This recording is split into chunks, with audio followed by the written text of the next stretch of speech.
Alrighty, guys.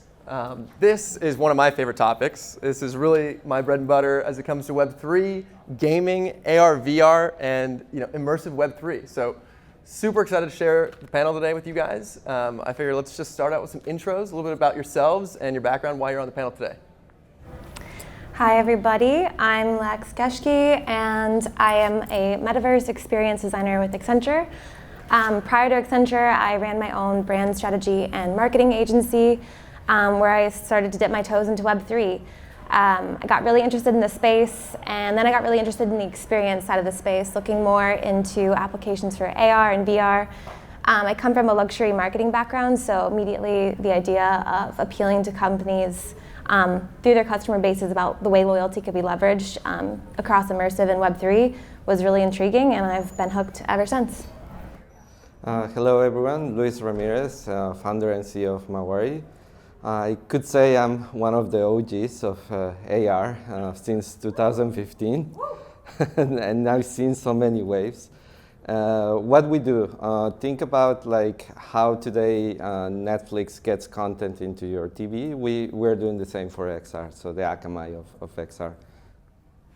I'm Tim Harris. I'm the CEO of Paragon. Our platform brings people NFT experiences. So as NFTs move from being ownable images, monkey JPEGs, to being digital assets that unlock experiences, we're bringing those experiences to people and making them accessible in a bunch of different ways. My background's in gaming.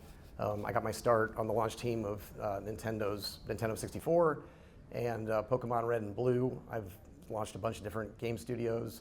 And I've worked on games from World of Warcraft to Uncharted to League of Legends.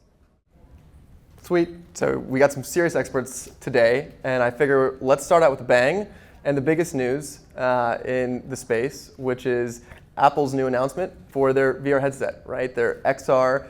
It's a huge splash, sending ripples through the industry. What do you guys think about it? How is it going to affect the future of AR, VR? I only want to go first because I think Louis should go first. Because I want to disagree. So I'm angry about it because I think it's revolutionary, but it's not first, right? We're all running around in 2013 looking like a-holes with a Google Glass on, right? And then we've had a succession of different headsets. So my anger though doesn't come from Apple doing what they always do. Which is to be at the end, but they're super sexy and there's so much more powerful and blah, blah, blah, except for the battery pack and the price. All of a sudden, I think what they're doing is AR and VR are coming together pretty interestingly, but there wasn't anything in that video, in that presentation about games. It was at a movie and sitting crisscross applesauce on your bed and doing your homework. There's my anger as yeah, I know it was, but that's why I know, and we just had this conversation. That's why I'm giving you a meatball. Okay, so what it means for the industry. Think about the XR industry for like 7 years has needed validation, use cases, gaming. And the way I can describe it, there are people inside the industry were having parties just to watch the keynote and really like just speculating and celebrate, and they had champagnes if Apple will announce the Vision Pro. That's how big it's impacting the XR industry because it's validating the work of many people for many, many, many years. Yes, it does not have gaming, and because Apple is taking a very different approach, is taking existing applications that are in the iPhone and iPad ecosystem into spatial, so that the end users can slowly transition, because this is really a paradigm shift. It's not easy to control things with your eyes or with your hands. It's a big leap, kind of like moving from when people were first using the mouse. They didn't know how to use it, right? So it's a big leap, so that's why Apple is taking a very, very, very baby steps into this.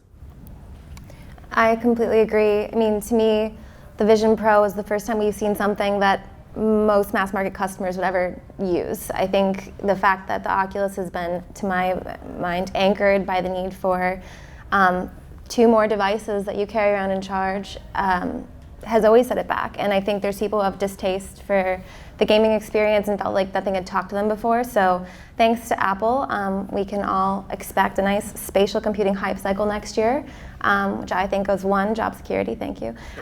B, they do a great job. They sell experiences and dreams to people, and I think it was very intentional the way they made that video. It talked to the professional sector, talked to people like my mom who would never ever have used any of Meta's products. And then third is just like, they romanticized it in a way that hasn't been done for everybody. So people who've been in the space for a million years, people who have never thought about it, are now thinking about it in a new way, and they bought us some relief from like the word metaverse getting shit on constantly for the last 2 years. So thanks. Lex, do you think that your mom wouldn't have considered a Meta product just because it, like the Oculus was so gaming focused? Gaming focused. Yeah, it's probably the primary reason, but also it was like a clunky tech item. It had none of that like sexiness that Apple knows how to deliver. Mind you, I thought the video of the man whose eyes showed through the device during WWDC was absolutely terrifying, but I think most people were like, oh, I can see, I can use my hands. Like it made sense, and it talked to a customer in a way that I don't think AR, VR, or Web3 has done effectively yet. Yeah, what I would say is, the way they presented memories is like, it's something really like you relate. Okay, you watch in your phone pictures of your family. Now you can watch them in 3D. That's something everybody can really relate to. And if Oculus had done that, probably it would have had a lot more mainstream adoption, actually. Yeah, I love that use case. I think experiencing memories is such a revolutionary concept. What else do you guys think are going to be some killer apps that are enabled by, what is this paradigm shift with Apple? Well, I would have an improvement over the non-gaming application that was in the Oculus. So Google had a application called Wander, right? And it was basically just using Google Maps 3D data from across the world, and you'd put the headset on, and I would say 3338 Ethan Drive, Marietta, Georgia, and boom, I'm in front of my childhood home. And I'd cry. And then I'd go, because if you go to the Taj Mahal or you go to the White House, that's cool, but it was taking you back to memory places that you couldn't otherwise go, or you hadn't been in a million years. And so I got excited when I saw that video, and I started thinking about being able to actually interact in some of those types of places, which is where I guess Wander fell short, and I don't think it was very popular. But I found it really compelling because of the real world, but I'm in a different place kind of application, which had nothing to do with games. There was a lot of emotion to that application, so I could see. I agree with you guys. I think the memories thing was the first time I went, oh yeah, you can. They said something like relive memories in a specific way. I think those things that are going to have a personal spatial computing experience that goes past just like watching a video will be a killer app for that whole thing. Correct. It is all about interactivity and that feedback loop. What we're exploring right now is actually two big use cases. One of them is XR music. So it's not like just VR music in the metaverse, but actually being at a physical space and augmenting your environment through XR. And the second one is one-to-one communication, teleportation of a being, and have like a multiple conference with either avatars or real people. That being said, AR could be as simple, and there are some killer use cases that is just translation overlay. And that is very useful, or actually for deaf people, if you get the glasses and then it can recognize what other people is saying, it really augments a human. Those use cases are already actually kind of mainstream in terms of like simple smart glasses, like you say, Google Glass. It's a type of glasses. So yeah, it's just the beginning, really. The killer use cases will start emerging from now onwards. I agree. I'm most excited to see how people get creative with Vision Pro. Like seeing Bob Iger appear at WWDC was really exciting. Like I want to know what Disney Plus is going to be like in 2 years for me to experience. I've always been a fan of Supernatural. I use Beat Saber to get people excited about the Oculus, and I think the way Apple will approach like fitness, commerce, entertainment using Vision Pro, and therefore inspire the other channels and competitors, is going to be really, really exciting. Yeah. One of the use cases that I thought was super relevant for today was when they were showcasing Keynote. they could switch into presentation mode and suddenly you were presenting to a full auditorium, right? 300 people now looking back at you and your heart is racing. And I think like it's one of those things you just couldn't do otherwise. And really excited to see kind of like where this goes. But now to kind of bring it back to Web3, obviously, so when we think about immersive web, we think about where Web3 intersects with AR, VR. Where do you guys think that intersection is? How do the technologies interplay? What are the synergies and what are some of the anchors? Yeah, let's start with ownership. It's ownership to me, right? So if we're saying that Web 1 is read, Web 2 is read write, and Web 3 is read write own, then that's where I get excited about changing business models and what ownership means in a fully immersive 3D environment that is sort of real.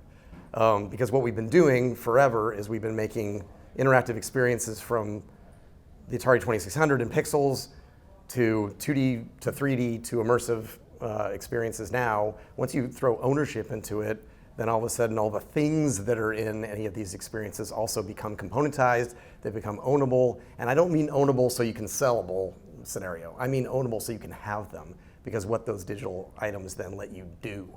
So I get excited because of the fact that, again, sorry, I'm biased. I go to games. In games, then I think it's actually the business model solution to free-to-play, because of the fact that you're not buying stuff, I put that in quotes, buying stuff that you're actually renting, because then it goes away the minute you stop playing Fortnite. And I get excited about the fact that like any little bit, I can do whatever I want to with it if I own it. So that's my Web3 excitement around those things. I agree, and actually I was about to say that. It is a paradigm shift in how we interact with computers and how we interact with other people. So it needs new business models. So that's a huge opportunity for Web3, because the current way SaaS models and all this it needs to be rewritten, period. We provide infrastructure, it's decentralized infrastructure, and it's based on location, because we need compute close to the end user. So it is a completely different model to what the traditional CDN like Akamai would do, and it needs reinvention of the full value chain. So that's the power of Web3. We can solve that through decentralization and tokenization. So for me, I love shopping, I love commerce, and I think what's most exciting from my view as a non-gamer is what we can do to revolutionize like the future of commerce in an AR and ownership blend. Not so much in fully immersive, but yes, maybe hopefully soon. But the idea that I can see something in AR, I can conjure it, I can potentially try it on, I can interact with it with friends, and then I can also own that, and then I can find a community of people who are just as excited about that.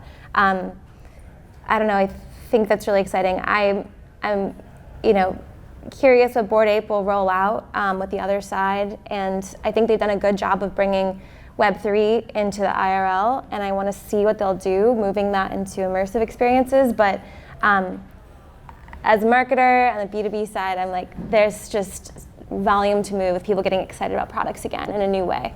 I'm pretty sick of Shopify interfaces and the same Squarespace websites, or even going on Etsy and like, how can I like truly invest in somebody who's, Steph Caldwell mentioned in the AI thing, what if you were making bracelets on Etsy as your profession? And yes, it's an honorable thing to do. What if I could help own part of your company and bring it about? What if I could, what's the new Mary Kay? You're bringing your AR jewelry to friends' houses and selling it that way. Like, I don't know, it's just some stuff to crack open that I'm super energized about.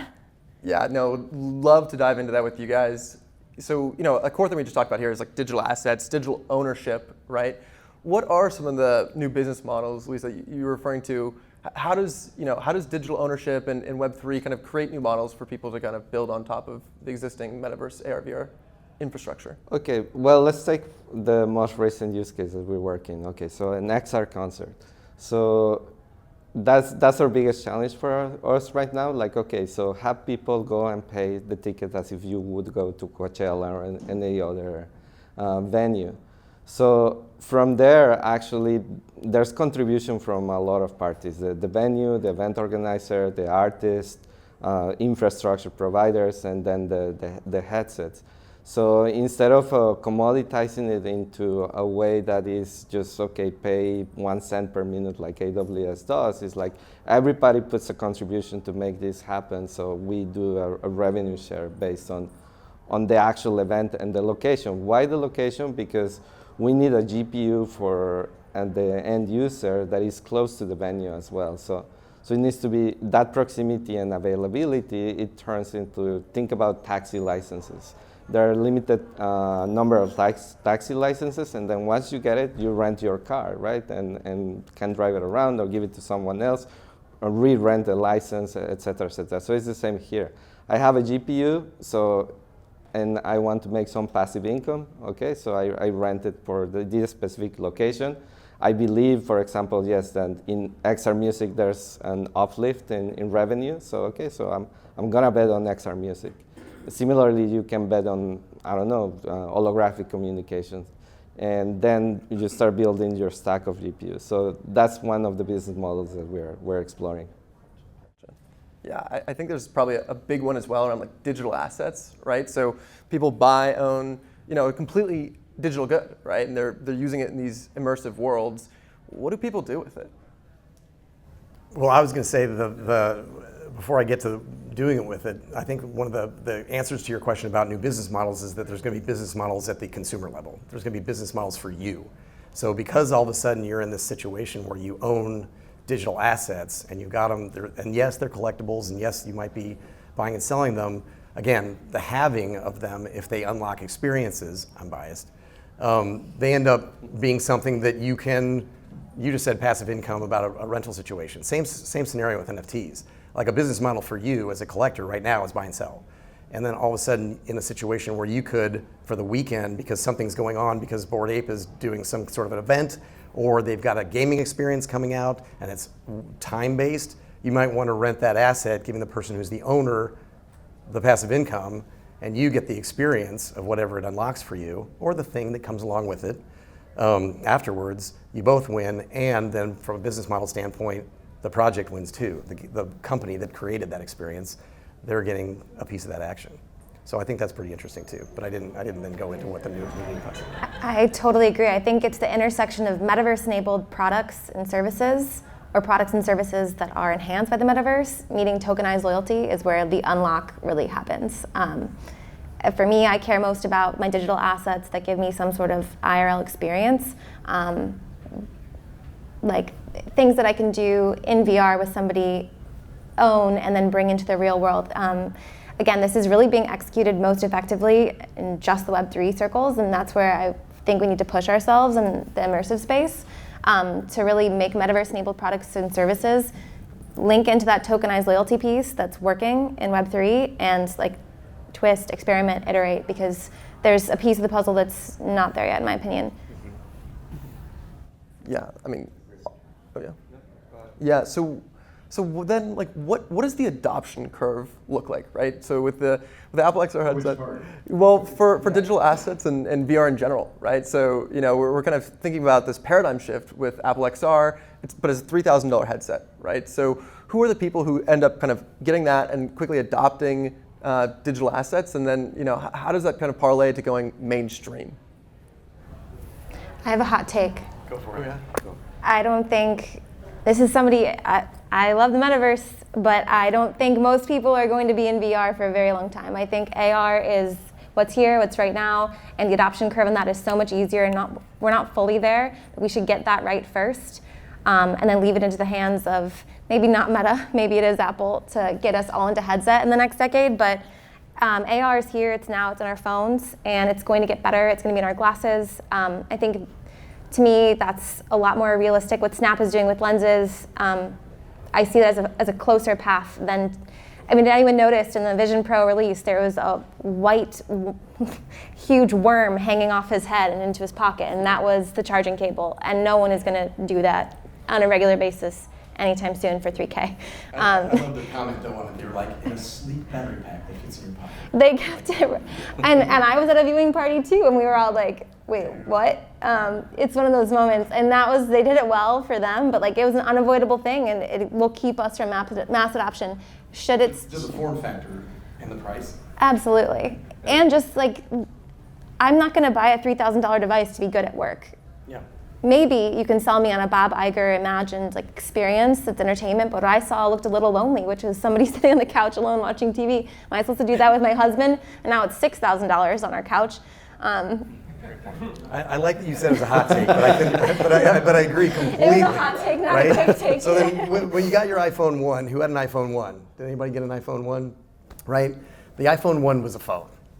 Today, how often do you talk on the phone versus all the other stuff that you do with your phone? Because at the time, right, the App Store wasn't out, and then the App Store came out, and all the app stores, you're like, what, apps? And then all of a sudden, there's an app for that. And because more and more and more and more things were appified, whatever you want to call it, and ended up in your phone, and to your point about VR and then goes from the phone to the headset for a reason that you go from 2D to 3D, I couldn't agree with your point more. To me, I think it's that the adoption happens, back to your question, when there's so many compelling things that you start to, that everybody around you is going, you got to do it this way, you got to do it that way, and then and then those form factor things go away. Then all of a sudden, those compelling use cases, they'll just like Web3, the compelling use cases will cause the adoption. I totally agree. There's nothing that's going to get everyone on there yet. Yeah. Yeah, so I mean, it is simple. It is use cases. Like, for example, that simple one of photography, wanting to see memories in 3D a different way. That could actually propose mainstream adoption. But the form factor is an issue. It's a problem that actually Mawari solves because we offload all the rendering into the cloud. So that allows for very sleek headsets. So actually, if I could say, Apple needs Mawari to get there. So do you think there's a future where this XR experience is mobile, where it kind of like takes to the street, something like a Snap glasses where it's kind of commonplace day to day, or is it going to pretty much always be something on your couch or on your desk, never too far away from a charger and Wi-Fi? Well, again, I don't mean to promote Mawari, but that's what we were doing with T-Mobile actually, and in September as a user trial. Not with the Vision Pro, but with other type of glasses. So if you want to check the demo, you can check it out. We're over there. So you guys remember the YouTube video where the cop pulls over the guy right after he ran a red light and then ran into a bunch of cars? And the cop comes up and he asks the guy what's going on. He was like, I was playing Pokemon Go. And you're like, sweet response to a cop. But he was like, because he was looking at his phone, right? Now the form factor's coming here, right? But I think what's going to be really exciting is interactive and fun experiences when you're on the 3rd Street Promenade in Santa Monica or in a mall and you're playing a spy game against somebody and you're running down the mall chasing them with your virtual gun trying to kill them. But you can see through the glasses so you don't run into people as opposed to looking down at your phone and killing people. So I think that there's a lot of really interesting in the world, fun times to be had where you don't get in accidents. That's true. In Japan, actually, it's banned to walk with the phone. Yeah. And then when you get in an accident, you get free bad press, and then you sell more. Yeah. So as someone who lived, unfortunately, next door to a Pokemon Go gym that just attracted a lot of weird guys to my yard for 2 years, I do think, again, we go to the mass adoption case, which is and a slight Luddite bend, which is like, I don't want to enhance my world by lifting my phone all the time. So I really think like a glasses, something more subtle is essential to the forward path. And again, I go to like what motivates someone to do that. I think we should have like taken a shot every time we said Apple, because everyone would be probably, or Gen AI, Apple and Gen AI. But they showed the dream of bringing in Google Maps to glasses. Like just the non-gamified AR use case is to me most compelling for getting folks like there now and in interesting ways. Being able to like write a note and store it visually, but not using a big headset. We just got to fix that part. I agree on spatial computing and that kind of interactive thing. Does it also onboard those folks that wouldn't otherwise get into Web3 specifically? I think so. Yeah. So do you think then that AR, VR, well, more like AR, the future is dead on the phone and it's all going to be on headsets? Or will there always be a world in which there's games like Pokemon Go, where you're using your phone, or is that going to be progressively phased out as we move towards a headset future? Will be progressively fade out, and that's in the roadmap of all the companies. And Apple is doing it by, okay, so first the 2D apps, let's move them into a spatial compute. Other companies is like some hybrid interface that you have some things on your phone, but you can also watch on the glasses. But eventually, once the form factor is small enough and the battery lasts for 24 hours, then it will be all on the phone. On the glasses. I think it depends on the experience. So use Wordle as an example. Does Wordle really need to be in your glasses, or is it better on the phone? So I think it just depends on some things will be better on the phone, and they'll tend towards that, and some things by design will be better for AR, VR.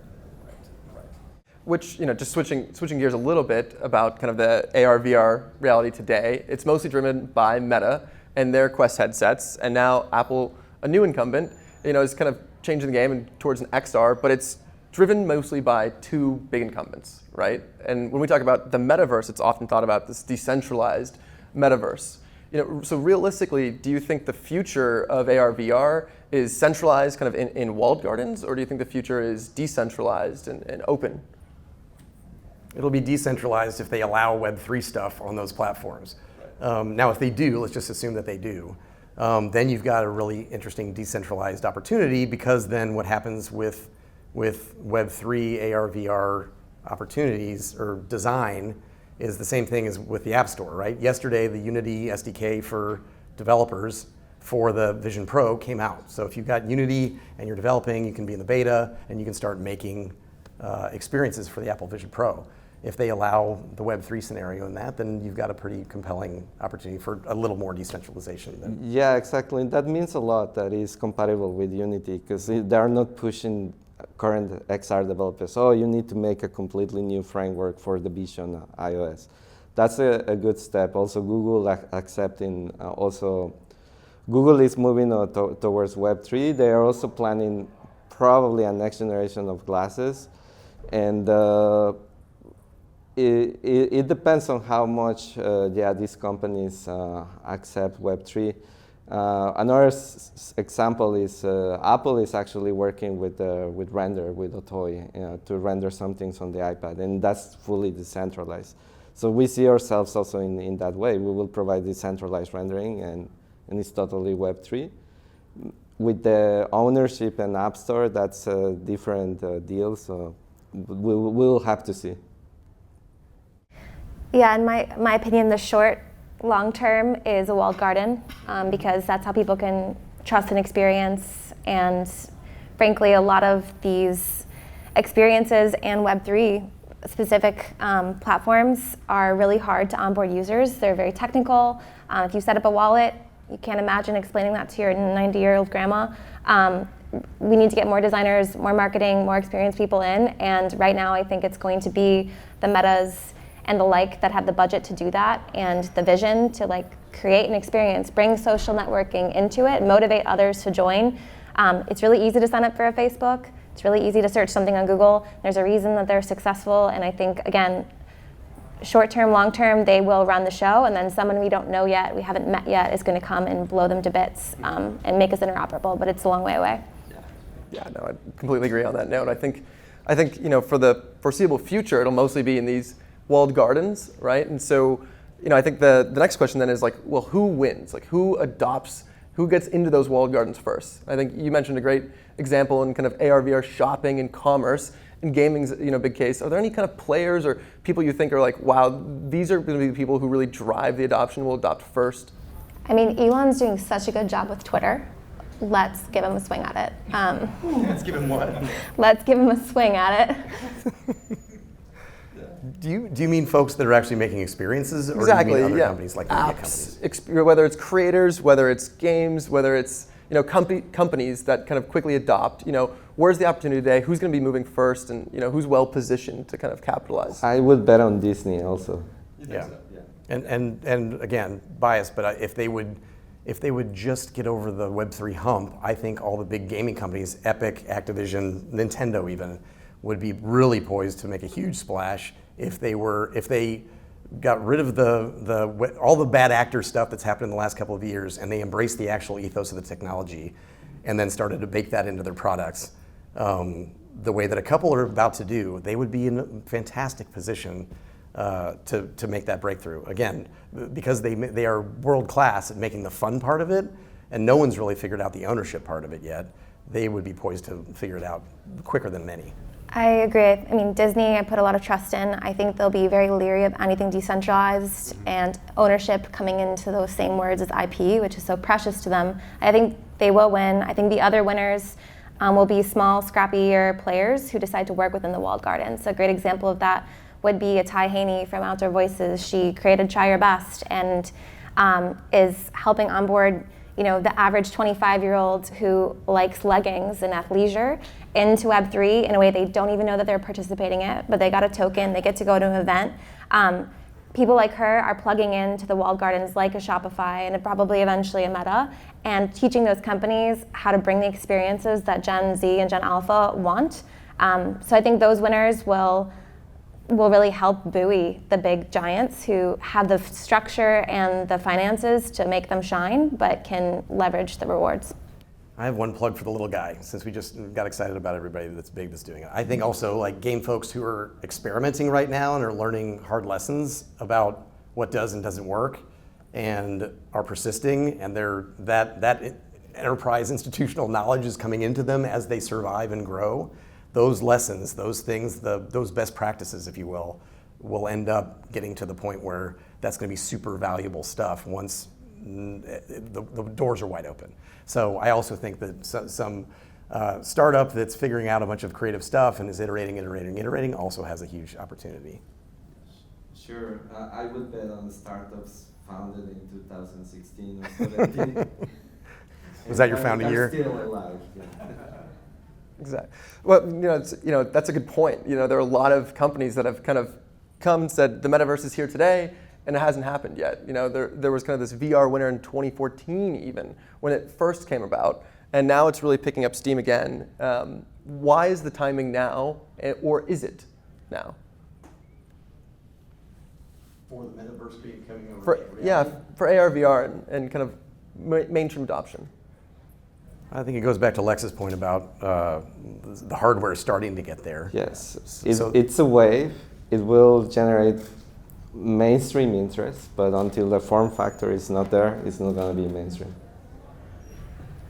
Agree. I do feel like every time we get broader and better, so people pay attention to things like the Vision Pro. They might not be able to afford it, and they might like to poke fun at it in some capacity or not really understand it, but they're aware of it now. I don't know anyone's first time they encountered an Oculus. For me, it was my cousin who was an intense gamer, and he emerged out of his closet with really sweaty with this thing and asked me if I wanted to put it on and kill zombies. And so I took a Clorox wet wipe and cleaned it, and then I tried it, but it was so specific and just expensive, and it was hot. And was that pre-Beat Saber, or did you? That was pre-Beat Saber. I killed a zombie. It was terrifying. I was like, I don't want a game. I'm sorry, I don't. I don't have an interest, but I love the potential of the space. And I think if we think beyond it and parallel to it, working together, we'll get there. But yeah, that's my take. Yeah. What about? Promise we wouldn't mention, but I think we have to. What about generative AI? Is that a game changer today? Does that unlock anything, or is that kind of a red herring for the space? Personally, I think it's a triple threat that's been on pitch decks for the last 5 years. It's Web3, Metaverse, and then they've added AI, and we're just going to keep rotating them cyclically.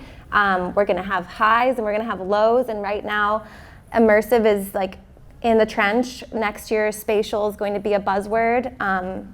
Watch it on Google Trends, spend money around it, and we'll be back in the spotlight, guys. And we'll be staring down at, maybe not Gen I, but the other guy who's fallen. And I think we need to work together, and I think the three are the triple threat that will get us there. But right now, they're being used to like buoy the weaker part of the trio. And so I absolutely think Gen AI will change the world, save the world, ruin the world, whatever. It has a part to play, but it has a part to play in everything. So I don't necessarily see its worth as like a shining star in immersive right now for me. For gaming, perhaps, though. Well, I don't see I couldn't agree with you more. I keep agreeing with you. It's not a separate thing. Like it's all part of it's a tool within the ecosystem of what we're all using to create things. And so I saw some tools today over in the demo stuff I was like, fantastic. Like in the area of generating assets, for example, there's a lot of stuff happening there. Everybody's gotten all crazy about ChatGPT and what LLMs can do, but also the imagery stuff. But we're seeing tools, really practical tools being created, but via Gen AI that are going to feed right into all this spatial computing and AR, VR stuff that are really exciting. Correct. Used the right way, it can have a big impact. In 2016, making a VR app would take 4 months and a lot of engineers. And if that gets reduced to 1 day and with a predictive model to generate an asset, yes, it makes an impact because then we can populate more content. Because again, when the iPhone was released, as Tim said, there were no apps or very few apps. And then as the ecosystem started populating with apps, then there were those use cases that I was interested, okay, I need an iPhone. Same here, the quicker we develop more use cases, the faster the ecosystem will grow, and then we will have that mainstream adoption. And can AI solve our form factor problem? Yeah. Right. How might it? What do you mean by that? I was saying ironically. Right. Like AI can save immersive Web3, pick a card, but like we have a real problem, and that's form factor. Yeah, no, big time. Yeah, so just cognizant of a long day of speakers, kind of near the end of this, what advice would you give to investors or founders looking at this space? What do you think are the opportunities? And again, what are some of the red herrings? Well, I mean, the beginning of that is probably the stuff that capital allocators always think about anyway. Does the team kick ass? And do they have the vision to do something that's really interesting and game-changing and disruptive? So that's not new. But the red herring part I thought was interesting, which is why I jumped in here, which is I think there's a bunch of red herrings around what has been done in Web3 and AR, VR, and people glomming on to, because I think we're in a disruptive cycle where brand new things are going to happen because there's been so much failure in the last couple of years in these areas specifically. And because of that, again, I go back to if the actual core technologies are being embraced in a creative way against, again, the ethos of Web3, then all of a sudden those companies are really exciting. But the red herring, I think, was to go, oh, well, I want the this of that because it was 2 years ago and we just want to replicate that. Agree. And to investors is domain expertise, which is not new, but in AR and VR, you do need a lot of domain expertise, and it's what we said, a cross between knowing game engines, but also knowing XR. And that's a very specific knowledge, and if you get a founder that does not have that domain expertise, it's probably going to be a flop. For founders, be patient and set your KPIs right, because this is an emerging industry. It's not going to generate millions of daily users in 1 day. So you need to set your milestones in the right way and be very communicative with your investor about that and agree onto it. I completely agree about the KPI comment. For me, if I had a lot of money and I was looking in the space to invest, I would look for people who are talking to people who aren't already drinking the Kool-Aid. Like, what do those people want? How can we solve some problems for them? There's a lot of people solving similar problems in immersive and Web3, but I want to go with the person who's questioning, who's put their hot ideas into some cold water for a second and talked about the bear market in an honest way. Yeah. That's awesome. Well, as we just get to the end of this panel, is there any final thoughts you'd like to share? Last questions? Questions from the room, perhaps? We don't want to keep people from... Of course, let's do it. Yeah. DJ. I do have one. Yes, please. What do you guys think the role publishers is going to play in this space? Because you mentioned something on Unity's recent update, and I know a couple, I think it's weeks or months back, Unreal announced something with Fortnite where for creators they can create their own basically worlds and games. So what do you guys actually see publishers, because they had like an old model, right? Which is, I mean, I think Tim, this is your expertise, but they had an old model. But then now there's so many new creators coming out. There's so much content. Where do they stand in this? Are they going to be pushing creators? Or are they going to be putting in the immersive worlds? Like, what do you guys think about this? I think they have a great opportunity to help. So what you were just referring to, which is Unreal for Fortnite, they basically took the Roblox approach. And my old cohorts from a studio that I launched a long time ago, they launched a game yesterday or 2 days ago that is an island in Fortnite that they will monetize, even though they're using all the Epic tool set, and it looks like you're in Fortnite. You are in Fortnite, but you're on an island in Fortnite. But they made the game, and they will share in that. So all of a sudden, you've got a great example of a publisher who typically was owning a game, but they were really doing marketing and distribution, right? That's the model. Marketing distribution. Sometimes they own the game, sometimes it's a first-party developer, not all the time. All of a sudden, here's a startup that they didn't fund it though, they're not investors. They published a startup's brand new game in their environment because both entities win. So I think there's a real interesting business models for publishers to not just be the distributor and the marketer, but also be the pusher of innovative technology because they have the means.